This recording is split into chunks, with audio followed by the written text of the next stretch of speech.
Na semana passada, nós iniciamos uma série de mensagens nova, um tema novo na Onda Dura chamado Até o Fim. E na semana passada, iniciamos então a exposição do livro de 1 João, a epístola de 1 João. E durante esse tema, até o fim, iremos do primeiro versículo até o último versículo de 1 João, e assim compreendendo as profundezas e toda a graça contida nessas passagens tão emblemáticas, poderosas, escritas pelo apóstolo João. O apóstolo João escreve essa epístola com a intenção de firmar a fé dos crentes em Deus daqueles dias, mas sem sombra de dúvida que tem a mesma valia e segurança para nós hoje.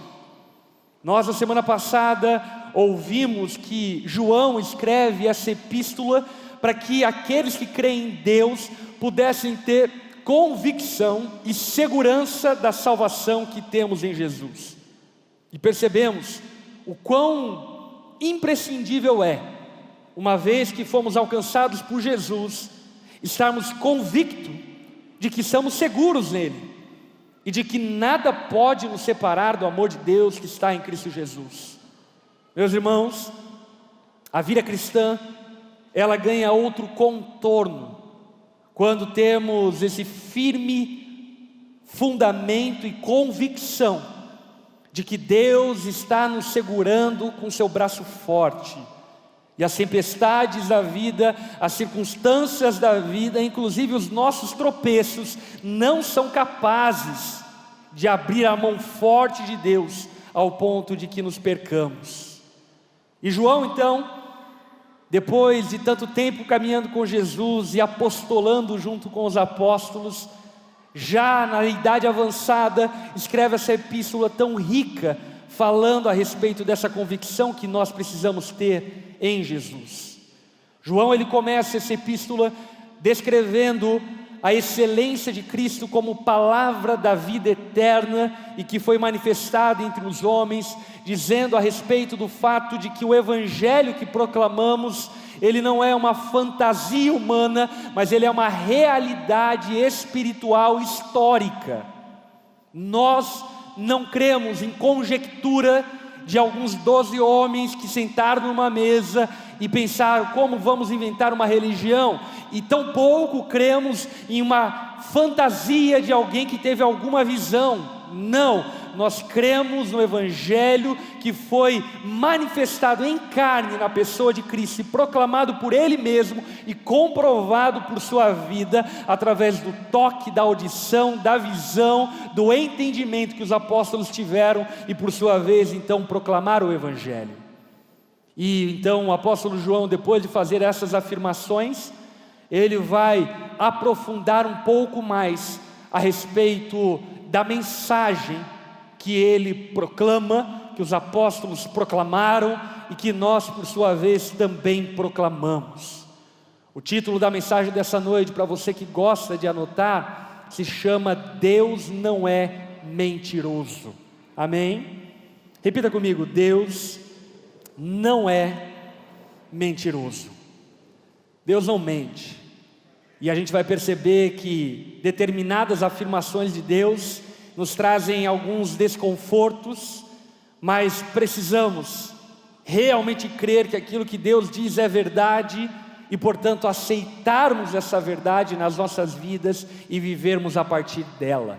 Quero convidar você a abrir a sua Bíblia lá na epístola de 1 João, no capítulo 1, no verso 5 em diante. Nós vamos ler e estudar alguns versículos sucessivamente aqui, para que então entendamos a mensagem que João queria transmitir aos crentes em Deus, e assim sendo, podendo ser edificado por meio dessa mensagem. 1 João, capítulo 1, verso 5.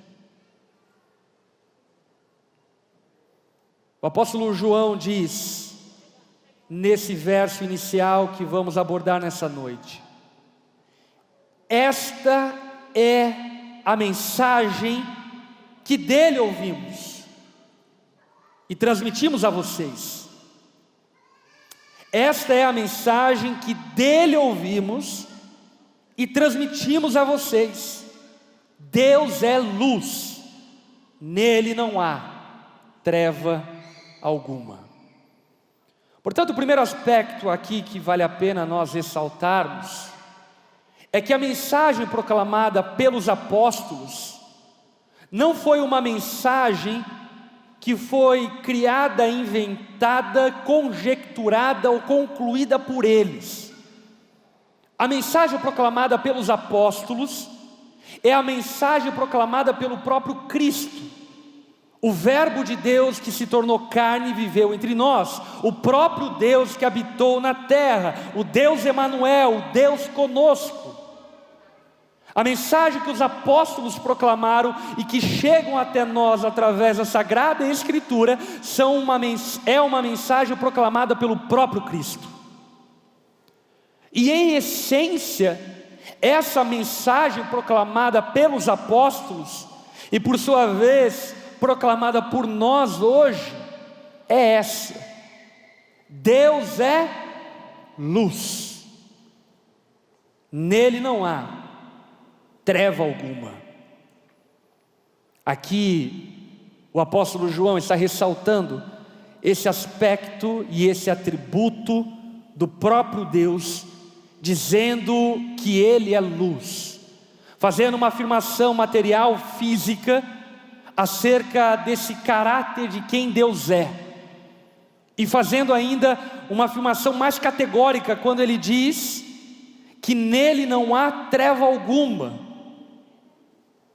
que numa tradução do grego de uma forma mais aprofundada, nós poderíamos entender que não há nenhum pingo, não há nenhum grão de escuridão, de trevas no Senhor. Ele é plenamente luz, completamente luz. E o que isso nos fala? Isso nos fala que Deus é santo, e não existe nenhum pingo de pecaminosidade ou malignidade em Deus. Não existe nenhuma vírgula de maldade em Deus. Ele é completamente santo, e por isso que a palavra, inclusive, quando refere-se à santidade de Deus, o chama de santo, santo, santo.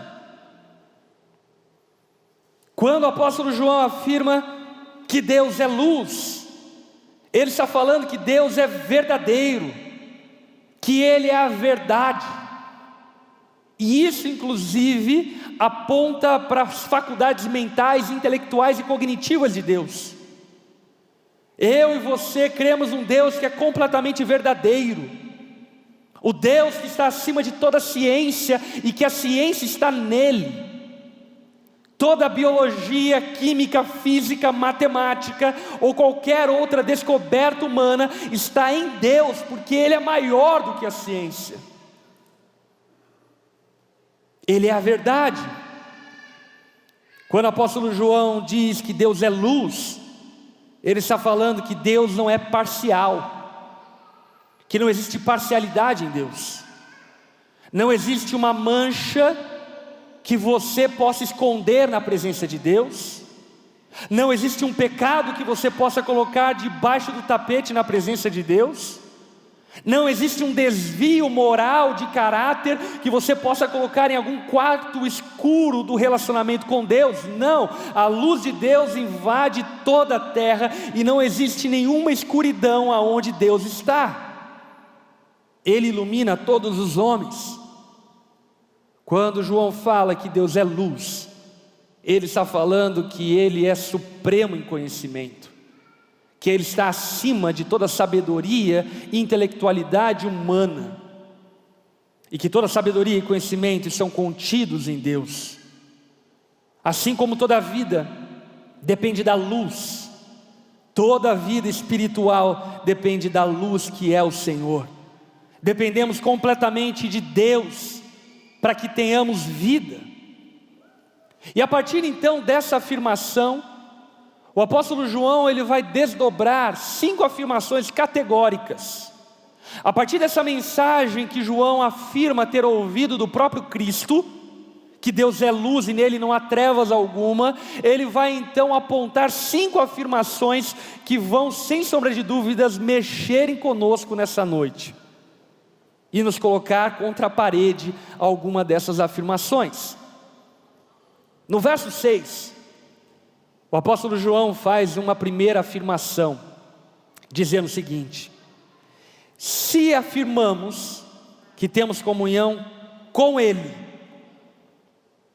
mas andamos nas trevas, mentimos e não praticamos a verdade. Quantos aqui vivem em comunhão com Deus? Quantos aqui foram lavados, comprados por Jesus e pertencem a Ele? Sabe o que João está falando? Se você professa a fé, se você afirma que pertence a Deus e que tem comunhão com Ele, mas não anda na luz, você está mentindo. Se você afirma que tem comunhão com Deus, mas vive uma vida dupla, uma vida pautada em hipocrisia, uma vida pautada em engano, aonde pecados de estimação são cultivados e não corrigidos, você está mentindo, você não tem comunhão com Deus. Porque assim como o apóstolo Paulo vai dizer em outro momento, luz e trevas não têm comunhão. Luz e trevas não se misturam. Portanto, necessariamente, se temos comunhão com Deus, devemos andar na luz. E se dizemos que afirmamos que temos comunhão com Ele, mas continuamos andando na treva, em ignorância bíblica, mergulhados no pecado, vivendo uma vida dupla, de intenções duplas, nós estamos mentindo. Porque necessariamente a nossa comunhão com Deus nos comunica de quem Ele é. Deus é luz, e se estamos andando com Ele, necessariamente também teremos que estar vivendo em luz. E os nossos passos precisarão ser iluminados pela luz que irradia do próprio Deus. Por esse motivo, não existe espaço no cristianismo, não existe espaço na fé, para que vivamos essa vida meio aqui, meio acolá. Não existe neutralidade na vida com Deus. Não existe meio crente, não existe meio discípulo, não existe meio batismo, não existe meia comunhão. Ou você é, ou você não é, ou você está, ou você não está, ou você está na luz, ou você está nas trevas. E o afirmar viver na luz não necessariamente o faz viver na luz, porque o que te faz viver na luz é andar na luz. Na luz que brilha do próprio Deus. E isso vai nos levar então à segunda afirmação do apóstolo João no versículo 7. Se porém andarmos na luz, como Ele está na luz, temos comunhão uns com os outros, e o sangue de Jesus, seu Filho, nos purifica de todo pecado. João, ele parte de uma afirmação negativa para fazer uma afirmação positiva e afirmativa. Ele começa fazendo uma afirmação que coloca na parede aqueles que supostamente dizem que caminham com Deus, mas continuam em uma vida mergulhada em pecado, sem arrependimento, ou vivem a ignorância acerca de quem Deus é, se escondendo de Deus, escondendo seus pecados. E depois de fazer então essa afirmação negativa, ele vai afirmar: se porém andarmos na luz, como Ele está na luz, temos comunhão uns com os outros. Acerca disso, precisamos compreender até algumas afirmações ditas pelo próprio Jesus. Lá no Evangelho de João, no capítulo 9, versículo 5, Jesus ele faz uma declaração veemente dizendo: eu sou a luz do mundo. Uma afirmação proferida pelo próprio Cristo da sua boca, dizendo: eu sou a luz do mundo, eu sou o supremo conhecimento, eu sou a santidade, eu sou a verdade, eu sou o caminho, eu sou a palavra de Deus, eu sou a palavra viva, eu sou a luz do mundo. Palavras ditas por Jesus. Mas Jesus, no Sermão do Monte, no Evangelho de Mateus, capítulo 5, versículo 14, ele faz uma outra afirmação que parece haver uma aparente contradição.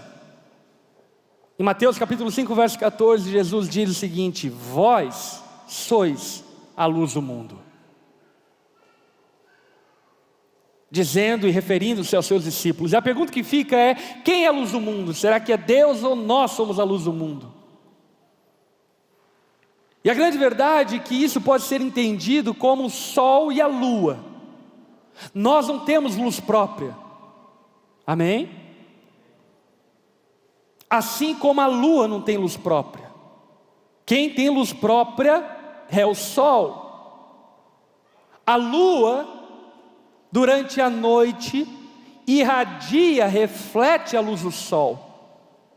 E durante a noite nós vemos a lua brilhando, porque ela está irradiando, refletindo a luz do sol, que por causa da órbita da Terra e o fato de a Terra estar no período da noite, então ela irradia essa luz que ela reflete do sol. E assim somos nós com Deus, ou pelo menos deveríamos ser. Nós não temos luz próprias. Quem é a luz do mundo é o Senhor. Mas se estamos em comunhão com Ele, necessariamente viveremos na luz e refletiremos essa luz por onde formos. E sabe qual é o resultado imediato dito pelo apóstolo João acerca daqueles que vivem na luz? O resultado imediato dito por João é: se andamos na luz, temos comunhão. Comunhão uns com os outros. Presta atenção, ele está primeiro falando sobre uma comunhão com a luz que é Deus. E ele está dizendo: se você tem comunhão com a luz que é Deus, necessariamente você vai ter comunhão uns com os outros. E isso é muito precioso nós entendermos. O nosso relacionamento vertical com Deus precisa refletir no nosso relacionamento horizontal com os nossos irmãos. Inclusive, nós estamos vivendo um período de adversidade. Estamos em meio a uma pandemia. E estando em meio a essa pandemia, algumas oportunidades e meios de comunhão acabaram sendo de alguma forma diminuídos ou enfraquecidos. Mas ainda assim, por exemplo, nós como igreja, temos diversas ferramentas de comunhão para que nos mantenhamos conectados uns aos outros e para que nos mantenhamos em comunhão. E sendo assim, eu e você devemos e precisamos valorizar, amar a comunhão entre os irmãos, porque na verdade isso aponta para o fato de que estamos tendo comunhão com Deus. Em outras palavras, aquele que diz andar com Deus, mas não se esforça, não se dedica, não se empenha a andar com os seus irmãos, não tem comunhão com Deus. O reflexo imediato da comunhão que temos com Deus, necessariamente é a comunhão que devemos ter uns com os outros, preservando essa comunhão e cultivando ela, levando ela a sério. Sabe, meu irmão, durante esse período de pandemia, nós podemos traçar um paralelo, como por exemplo, o povo hebreu que estava saindo do Egito, indo para Canaã, e tudo aquilo que eles recebiam de provisão de Deus era apenas o maná que caía durante a noite, no início do dia, para que eles pudessem se alimentar durante aquele dia. E tudo que eles tinham era o pão de cada dia. Não era uma picanha, não era o prato ideal, mas era aquilo que eles podiam ter. Deixa eu te falar uma coisa. Comunhão ideal nós só vamos ter no céu. Amém? Mas enquanto nós não temos a comunhão no céu, cuidemos de ter a comunhão como podemos ter na terra. Que seja através da internet, que seja através de qualquer coisa, mas nós não podemos viver sozinhos. Inclusive isso cabe como uma forma de exortação a quem pertence à igreja Onda Dura. Não deixe de participar do seu grupo pequeno, ainda que seja pelo Zoom. É legal? Dava para ser melhor. Mas é a forma como você tem para estar em comunhão. Talvez por N motivos você não possa estar presencialmente aqui e estar acompanhando através do YouTube. É o melhor? Não, o melhor era estar nos pés de Jesus, lá nos céus e assim por diante, e no banquete junto com o Pai, com o Filho, com o Espírito Santo. Mas é a forma como temos para manter a comunhão uns com os outros. Por isso, João ele está dizendo de maneira muito veemente: se andamos na luz, temos comunhão uns com os outros. Até porque, dentro da minha experiência, tanto pastoral como de ovelha de Jesus e membro de igreja, normalmente, não afirmaria que 100% das ocasiões, mas em grande parte das ocasiões, pessoas que se afastam da comunhão, são pessoas que estão tentando esconder os seus pecados, tentando fugir de possíveis confrontos, exortações e necessidades de mudança. E aqui vale a pena, inclusive, pontuar algo que faz muito sentido para nós como igreja. Deus não espera de mim, de você, uma performance santarrona. Ele não espera de mim, de você, que não tenhamos erros. Aliás, Ele mesmo vai afirmar daqui a pouco que nós temos pecados. Portanto, a igreja não é um ambiente para pessoas que não pecam. A igreja é um ambiente para pessoas que odeiam o pecado e amam a santidade. E por isso, quando pecam, elas confessam seus pecados a Deus, se arrependem, levantam e continuam caminhando. Por isso, não permita-se viver uma vida cristã performática. Não, vou só para a igreja quando tudo estiver certo. Sabe quando vai estar certo? Nunca. Na verdade, vai estar certo nos céus. Mas provavelmente, se você deixar a comunhão, como o apóstolo João está dizendo, nem lá você vai chegar. Portanto, venha para a igreja e viva em comunhão com teus irmãos na medida em que você pode. Na medida em que está ao seu alcance. E que no nome de Jesus você não seja aquele tipo de crente, de cristão, que traz opressão sobre aqueles que ainda têm falhas, erros e que precisam ser tratados. A resposta de andar na luz é ter comunhão uns com os outros. E deixa eu falar algo a você. Na verdade, deixa João falar algo a você. Existe algo espiritual, invisível, mas real, quando nós estamos em comunhão. E o que é esse algo real, que usufruímos quando estamos em comunhão? É o que João afirma aqui: o sangue de Jesus, seu Filho, nos purifica de todo pecado. Acredite, meu irmão, nessa noite, enquanto adoramos a Deus, enquanto ouvimos a palavra, Deus está nos purificando, Deus está nos limpando, Deus está nos restaurando e encorajando, Deus está tratando o nosso coração, tratando a nossa mente, Ele está nos fazendo pessoas melhores. Mas pastor, Cristo não morreu uma vez só por nós, e isso é suficiente, e Ele lá na cruz do Calvário nos perdoou de todos os pecados. Sim, mas Ele nos perdoou de todos os pecados para que então vivamos em comunhão, e vivendo em comunhão possamos ser santificados. É na comunhão da igreja que somos tratados e curados. Acredite numa coisa: muitas vezes você não vai sentir nada no culto. Muitas vezes você vai vir ao culto e a palavra vai ser tipo assim: ok, legal. O louvor vai ser tipo: joia. Mas o poder da comunhão não está na qualidade da palavra, não está na qualidade das canções, mas está no simples fato do nosso coração insistir em viver na presença de Deus uns com os outros.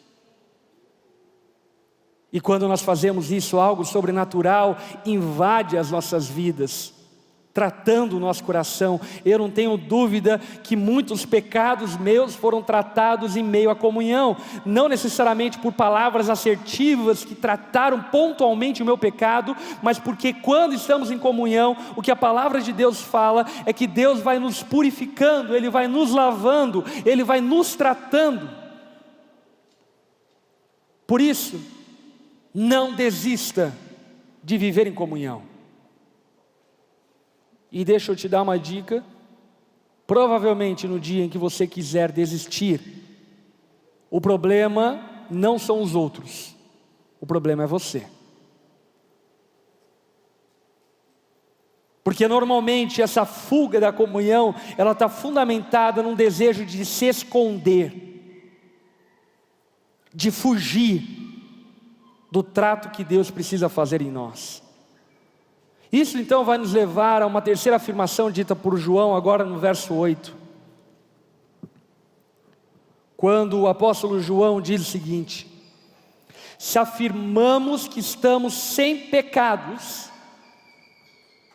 enganamos a nós mesmos, e a verdade não está em nós. O batismo, a conversão, a regeneração, não resolveu o problema da presença do pecado em nós. Todos somos pecadores e continuamos ainda tropeçando em pecados dia após dia. Jesus nos ensinou a orar a oração do Pai Nosso, a oração que deveria servir como modelo para orarmos todos os dias. E na oração do Pai Nosso, dentre os vários elementos que ela contém o elemento da confissão. Pai, perdoa as minhas dívidas, assim como eu tenho perdoado aos meus devedores. O que Jesus estava nos ensinando a fazer, sabe o que é? Confessar os nossos pecados sempre quando orarmos. Quanto nós devemos orar? A palavra fala que nós devemos orar sem cessar. Então nós deveríamos confessar os nossos pecados continuamente. Não tem um dia sequer que você não tenha algo para confessar a Deus. Se nós afirmamos que não temos pecados, nós estamos mentindo para nós mesmos. Estamos enganando a nós mesmos. E deixa eu falar algo a você. Um meio religioso é um meio onde as pessoas facilmente, na tentativa de serem alçadas a um status quo superior diante de todos os homens, as pessoas incorrem no equívoco e no erro de colocarem-se em uma postura de não terem pecados. Tome cuidado com isso. Nunca deixe de ser quebrantado, contrito e vulnerável. Líder na igreja, apacentador de grupo pequeno, discipulador, pastor, seja lá o que for, nunca deixe de ser vulnerável. E aliás, deixa eu aqui afirmar ao meu respeito em alto e bom tom: eu não sou perfeito, eu pequei hoje. Eu errei com meus filhos hoje. Eu prometi para o meu filho que ia trazer roupa para ele vir para a igreja e não trouxe. Falhei com a minha palavra, eu pequei. Portanto, a igreja não é um desfile de santarrice. A igreja é a casa dos quebrantados. A igreja é a casa dos contritos, aqueles que sabem que precisam de Deus. Quantos aqui reconhecem que precisam de Deus? Nunca deixe de ser essa pessoa esfomeada, sedenta de Deus. Porque se nós afirmamos que estamos sem pecados, é a nós próprios que nós estamos mentindo. Se você, marido, no seu casamento se coloca em uma posição de altivez e diz que o problema do seu casamento é a sua esposa, você está mentindo para você. Se você é membro de igreja, gosta de transferir a culpa, o pecado para os outros, dizendo: não, eu sou o super membro da igreja. O pecador é você. Não minta para si mesmo. Não minta para si mesmo. Não seja tomado pela mesma síndrome de Lúcifer. Seja quebrantado sempre diante de Deus, vulnerável diante de Deus, quebrantado e contrito em sua presença. O Martinho Lutero, ele declara algo que eu concordo muito com ele. Ele diz o seguinte: pensei que o velho homem tinha morrido nas águas do batismo, mas descobri que o infeliz sabia nadar. Agora tenho que matá-lo todos os dias. O teu batismo não resolveu tudo. O infeliz do velho homem sabe nadar. Ele está vivo em cada um de nós, desejando, cobiçando, invejando, mentindo, fofocando, facciando, roubando, usurpando, enganando. Ainda que sejamos melhores do que ontem, porque Deus está nos tratando, é necessário que saibamos que não somos o que Deus quer que sejamos ainda. Estamos sendo tratados e santificados. Por isso, no nome de Jesus, seja livre de todo orgulho, de toda arrogância, de toda altivez. Não seja tomado por um espírito vaidoso e mentiroso, que se auto-engana afirmando que você é o superstar, que você é o homem e a mulher incrível, que o céu se abriu sobre você e disse: este é meu filho em quem tenho muito prazer. Não, o céu se abriu para Jesus, não foi para você. Ainda que você talvez tenha ouvido em pregações que isso diz ao teu respeito, eu estou aqui para desfazer um engano. Isso não é sobre você, isso é sobre Jesus. Estamos sendo tratados, purificados e não somos ainda o que deveríamos ser. Coloque-se no seu lugar de humildade, de trato e vulnerabilidade. Deixa Deus tratar quem você é. João, no versículo 9, faz então uma quarta afirmação, dizendo o seguinte: se confessarmos os nossos pecados, Ele é fiel e justo para perdoar os nossos pecados e nos purificar de toda injustiça. Não existe pecado confessado que Deus não possa perdoar. Pastor, mas você não sabe o tamanho do meu pecado. Não sei o tamanho do seu pecado, mas sei o tamanho do amor, da graça e da bondade de Deus, que é superabundante sobre todo o pecado cometido por nós. Não existe pecado que confessemos que Deus não possa perdoar. Marido, esposa, se houve adultério, existe perdão para você. Agora, se você continuar enganando a si mesmo, dizendo que está tudo certo, as chamas do inferno já estão se aquecendo para te receber. Porque aqueles que afirmam que têm comunhão com Deus devem andar na luz, em sinceridade, em verdade, em quebrantamento, em contrição. Talvez essa seja uma noite para você, marido, confessar seus pecados à sua esposa, para você, esposa, confessar seus pecados ao seu marido, para você, ovelha, confessar seus pecados ao seu pastor, ao seu líder, para que todos nós, como ovelhas, confessemos nossos pecados a Deus, que nos perdoa dos nossos pecados. Agostinho de Hipona, ele afirma a seguinte questão, quando ele diz o seguinte: o princípio de nossa purificação é a humilde confissão de nossos pecados. Somos purificados quando confessamos nossos pecados. Pastor, mas eu nem sei que pecado eu cometi. Então faça como o salmista: Deus, me perdoa pelos pecados que eu não sei que cometi, mas eu sei que cometi. Me perdoa pelos pecados que a minha memória não me ajuda a lembrar. Me perdoa pelos pecados que o meu pecado não me deixa lembrar. E nós não confessamos nossos pecados por causa de um peso condenativo de Deus. Pelo contrário, confessamos os nossos pecados porque existe promessa para quem confessa pecados. Qual é a promessa para quem confessa pecados? Deus é justo para nos perdoar os pecados e nos purificar de toda injustiça.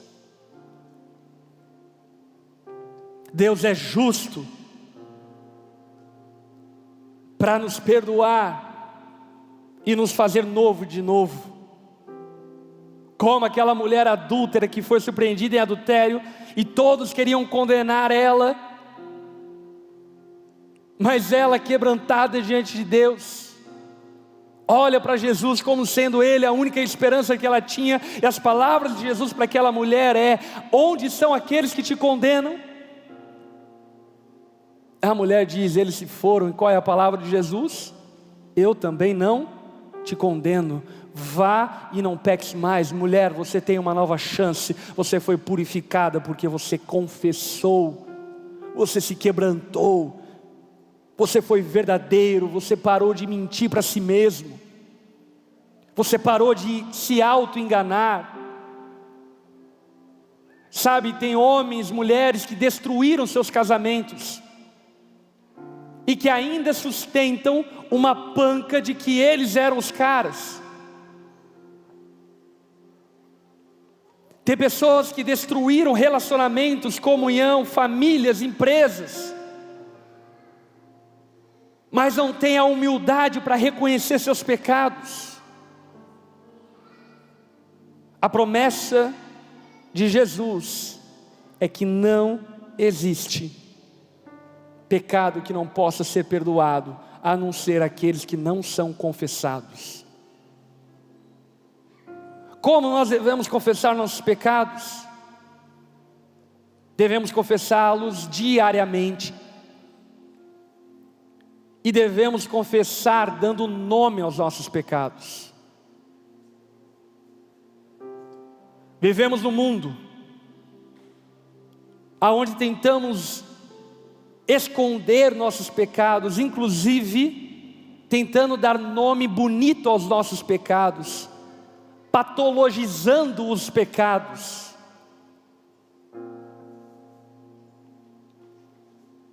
Pois estão querendo patologizar a pedofilia,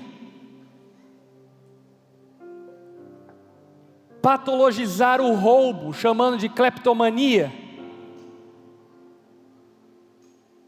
Ainda que você possa ter uma inclinação natural ao roubo, e eu sei que você tem, porque você é pecador, o nome disso é roubo, não é cleptomania.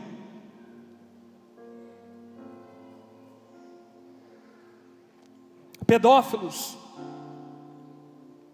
são imorais e precisam se arrepender diante de Deus, e precisam inclusive encontrar no nosso meio um ambiente de perdão e redenção. Precisamos dar nome aos nossos pecados. Pare de chamar fofoca de comentário.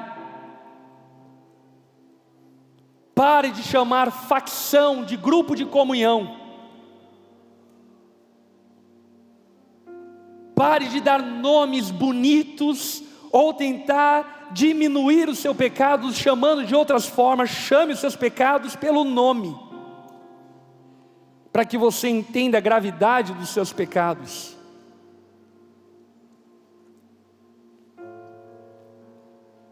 Você não apenas tem um sonho, talvez você esteja cobiçando aquilo que não é seu. Você não apenas deixou de dar ofertas, talvez você seja avarento e ama o dinheiro. Você não apenas deixou de ajudar alguém que estava pedindo ajuda no semáforo, você é mesquinho, egoísta. Você está entendendo? Pecados sem nome, dê nome aos seus pecados, para que você entenda o tamanho deles, mas ao mesmo tempo entenda o tamanho do amor e do perdão de Deus. Porque não existe pecado que Deus não possa perdoar quando confessados. E aí então João faz uma última afirmação, dizendo no verso 10: se afirmamos que não temos cometido pecado, fazemos de Deus mentiroso, e a sua palavra não está em nós. Sabe quem está dizendo que temos pecado? Não sou eu, não é a sua esposa, não é o seu pai, não é o seu amigo da igreja. Quem está afirmando que você tem pecado é o próprio Deus. É o próprio Deus que nessa noite está dizendo para mim e para você: ei, você não é a cigasa Coca-Cola que você acha que é. Você não é essa última bolacha do pacote que você acha que é. Você tem pecados. Você não é toda essa belezura que você tenta transmitir para os outros, enganando a si mesmo. Deus não é mentiroso, e a afirmação dele para mim e para você, por meio da palavra, é: você tem pecados. Você tem pecado na sua família, você tem pecado no seu trabalho, você tem pecado contra Deus, você tem pecado contra a igreja. Você, eu, nós temos pecados. E precisamos lidar com essa realidade. Como diria o Spurgeon, quando dizerem para você que você não presta, receba isso com grande alegria, porque na verdade aquela pessoa não sabe o quanto você não presta.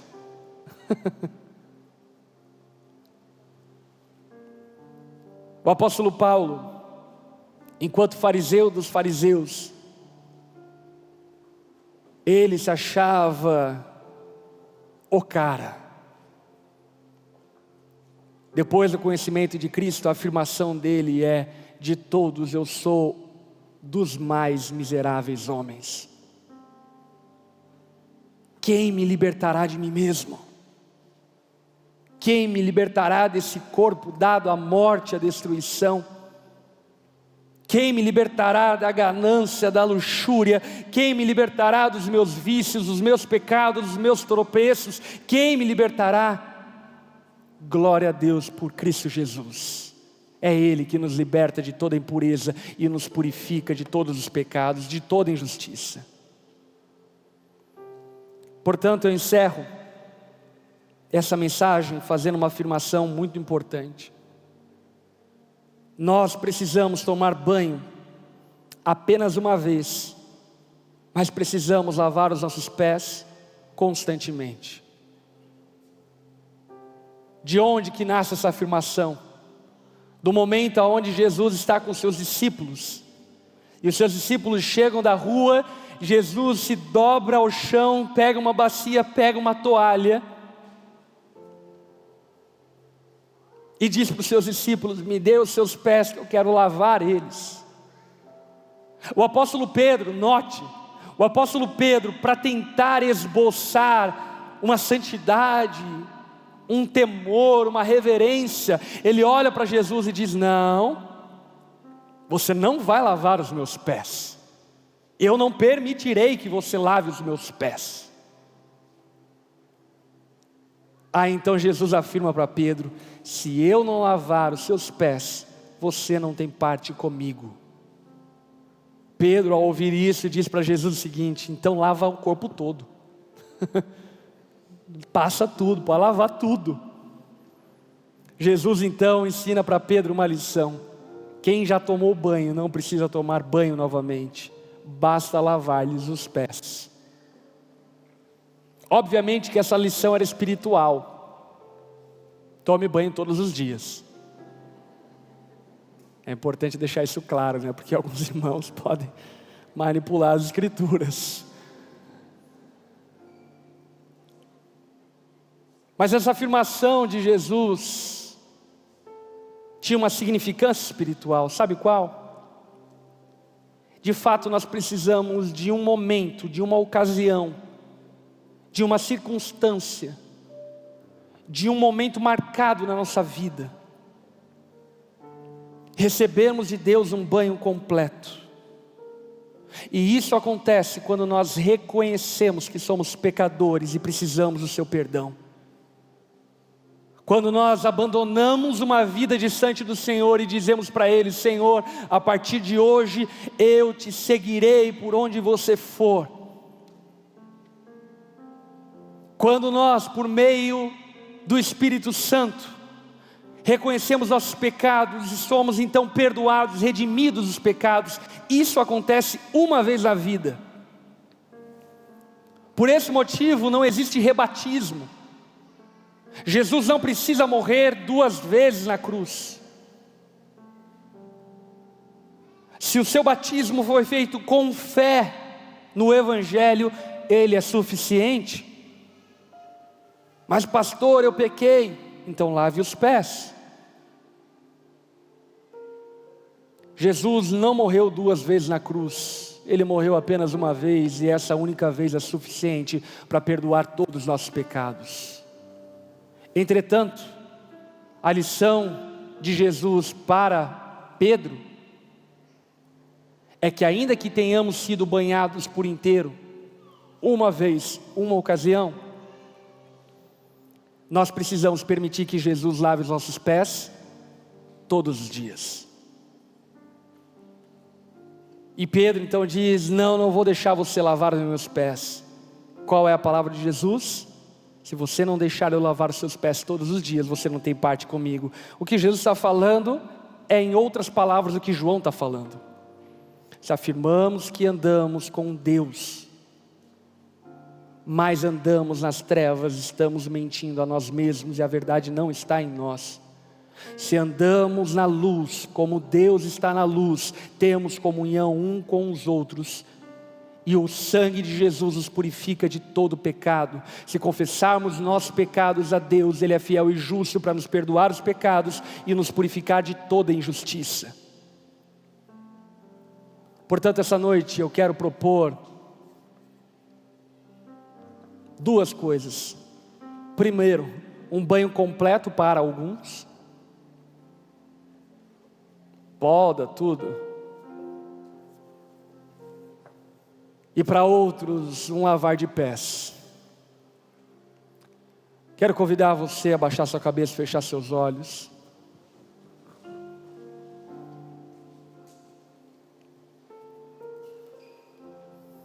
Se você está aqui essa noite ou nos acompanhando através do YouTube e reconhece que você não vive uma vida com Jesus, talvez até flerte com a fé, mas genuinamente você não caminha com Jesus, e a evidência disso é que você não vive em comunhão com o Senhor e nem com a igreja.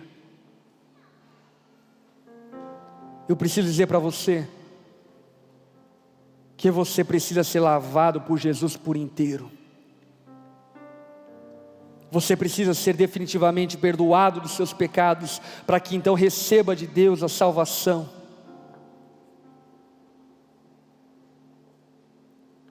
Se esse é o seu caso, e no seu interior você sente Deus te chamando para perto dEle, como quase em uma voz audível, dizendo: é disso que você precisa do amor de Deus, você precisa do perdão dos seus pecados, você precisa de uma nova vida, de uma nova história.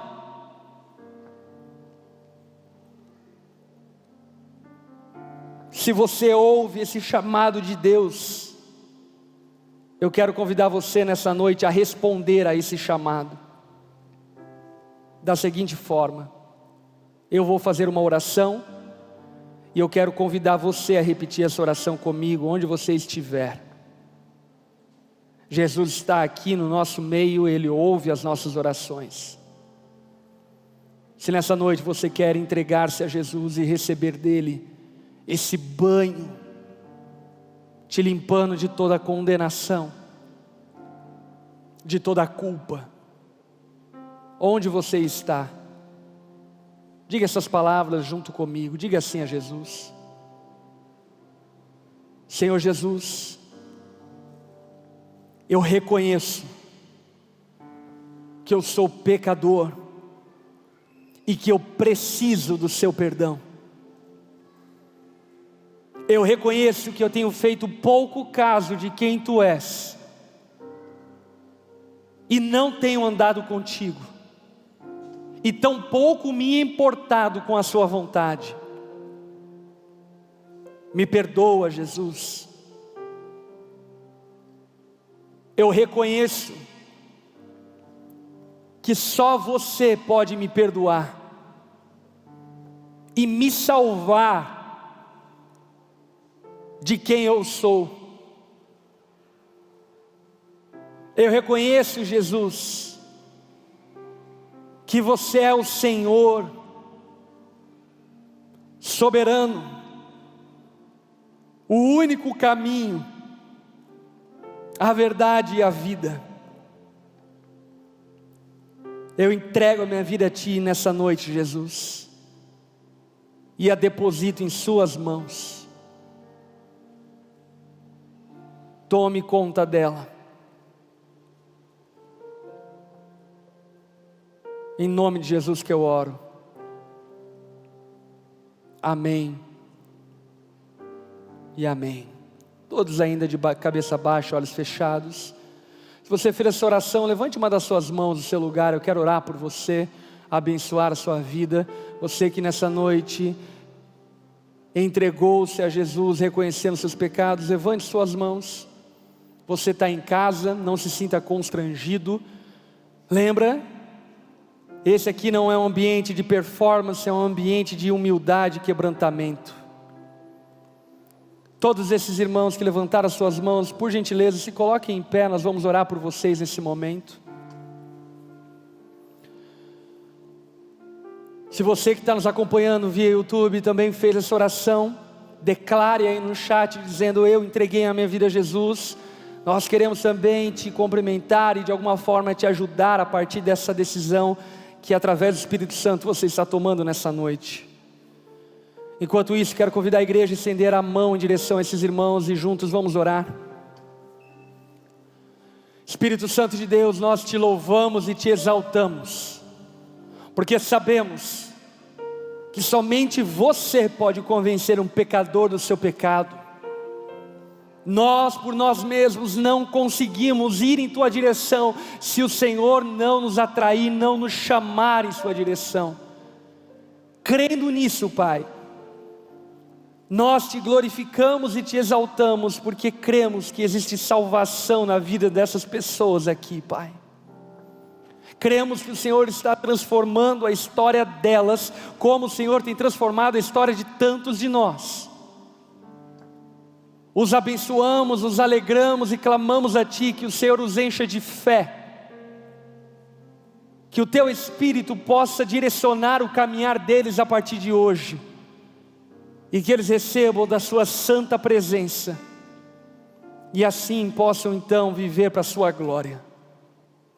Os abençoe dessa forma, nós oramos em nome de Jesus, amém e amém. Quero convidar a igreja a dar uma salva de palmas a Jesus. Glória a Deus. Quero convidar toda a igreja a se colocar em pé no seu lugar. Nós já vamos encerrar o culto, mas antes quero propor algo a você. Esses irmãos que hoje manifestaram esse desejo de caminhar com Jesus, vocês receberam um livretinho Quero convidar vocês a lerem em casa com paciência, com calma, examinarem cada versículo, cada palavra que está nesse livretinho, porque isso explica um pouco daquilo que cremos que Deus está fazendo na vida de vocês e qual é a ação sua a partir daquilo que Cristo está fazendo na vida de vocês. Antes de encerrarmos esse culto, obviamente nós não poderíamos faltar com a oportunidade de confessarmos nossos pecados a Deus. Por esse motivo eu quero convidar você em pé no seu lugar, baixar sua cabeça.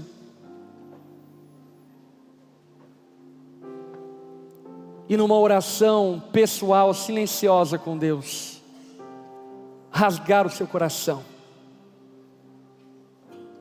Rasgue o seu coração, diga para o Senhor quais têm sido as suas lutas, quais foram as suas quedas. Não permita que a sua culpa seja apaziguada pelo engano e pela mentira.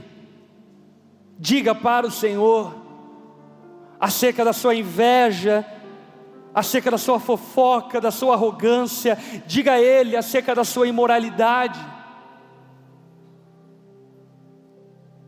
Existe perdão quando confessamos nossos pecados.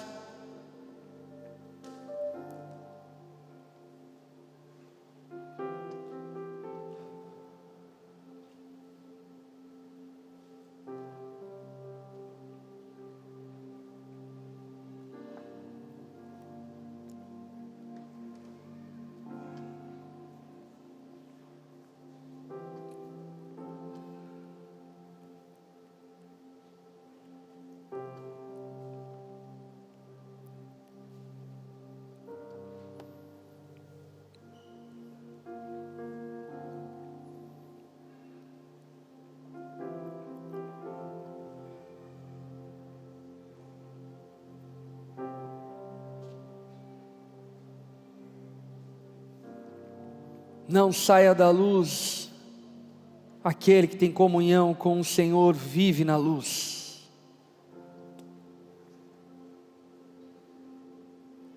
Vive uma vida de constante quebrantamento, contrição e arrependimento. Não permita-se ser dominado pela arrogância, pela presunção, pelo orgulho. E a única maneira de você fazer isso é não escondendo os seus pecados de Deus, mas confessando a eles.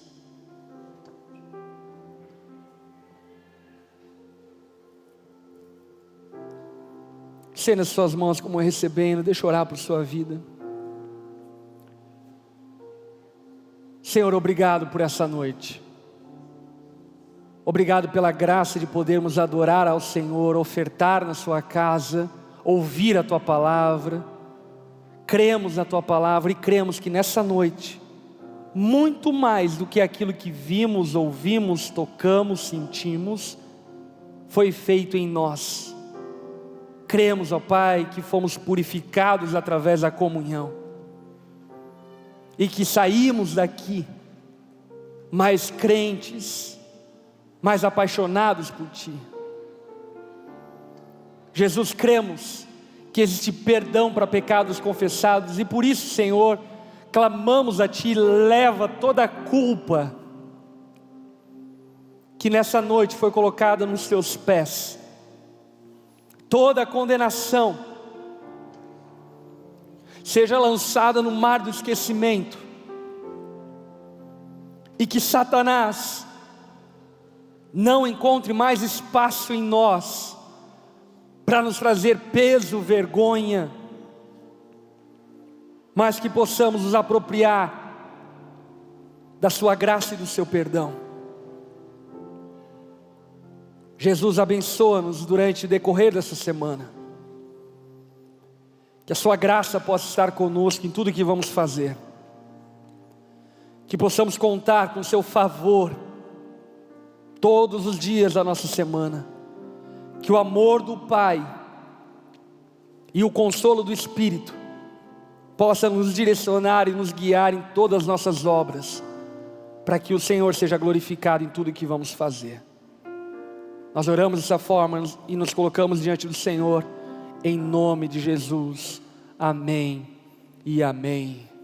Amém. Você pode dar uma salva de palmas a Jesus.